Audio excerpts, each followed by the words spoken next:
Bismillahirrahmanirrahim. Alhamdulillahi Rabbil alamin. Wassalatu wassalamu ala ashrafil mursalin wa ala alihi wa ashabihi ajma'in.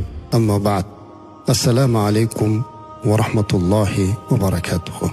Muhtaram azizlar, Allohga shukronalar bo'lsinki, siz bilan biz Rabiul Avval oyiga yetib keldik. Bu oy hammamiz uchun suyukli bo'lgan Habibimiz Muhammad Mustafa sallallohu alayhi va sallam tavallud topgan oy. Shu munosabat bilan butun dunyoda Rasulimiz alayhi salatu va sallamning hayotlarini o'rganish, u zot va barakotga salovat va salomlar aytish va bizning diyorlarda va boshqa diyorlarda ayni mana shu kunlarda u zotning sha'nlariga mavlid o'qishlik, ya'ni Imom Barzanjiyning qasidalarini o'qishlik, masjidlarimizda salovat va salomlar aytishlik davom etadi. Biz ham siz azizlar bilan ushbu oyning munosabati bilan tasadduq ya Rasululloh degan turkum suhbatimizni taqdim qilmoqchi edik.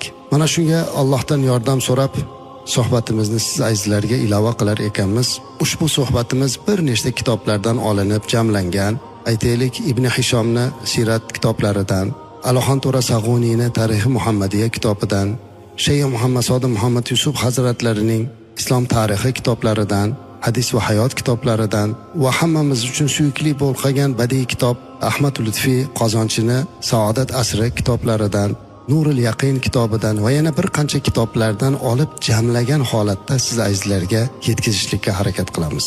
Suhbatimizni o'ta mubolag'a, o'ta ilmiy bo'lishligidan qochib, sodda, o'zimizni tilda badiiylashtirgan holda yetkazishlikka harakat qilyapmiz. Maqsadimiz azizlar ilmiy munozara emas.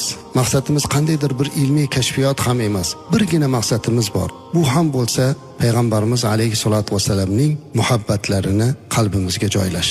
Ehtimol ba'zi aytilayotgan rivoyatlar sanatlari jihatidan zaif bo'lishligi ham mumkin.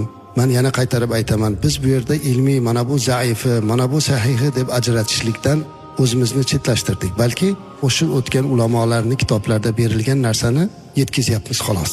Shoyatki muhabbat ziyoda bo'lsa. Chunki payg'ambarimiz alayhi salatu vasallam o'zlari marhamat qilib, sizlar meni ota-onalardan ham ko'ra, shirindan shakar farzandinglardan ham ko'ra va butun insonlardan ham ko'ra ko'proq sevmas ekansizlar, iymoningiz mukammal bo'lmaydi deb marhamat qilganlar. Demak, Rasulimiz alayhisolatu vasallamga muhabbatimiz hamma narsadan ziyoda bo'lmoq kerak azizlar. Rasulimiz alayhisolatu vasallamga bo'lgan muhabbatni ziyoda qilishlik esa u zot va barakotni yaxshi tanish, u zot va barakotni hayotlarini o'rganish, u zot va barakotning sunnatlariga amal qilishlik bilan bo'ladi.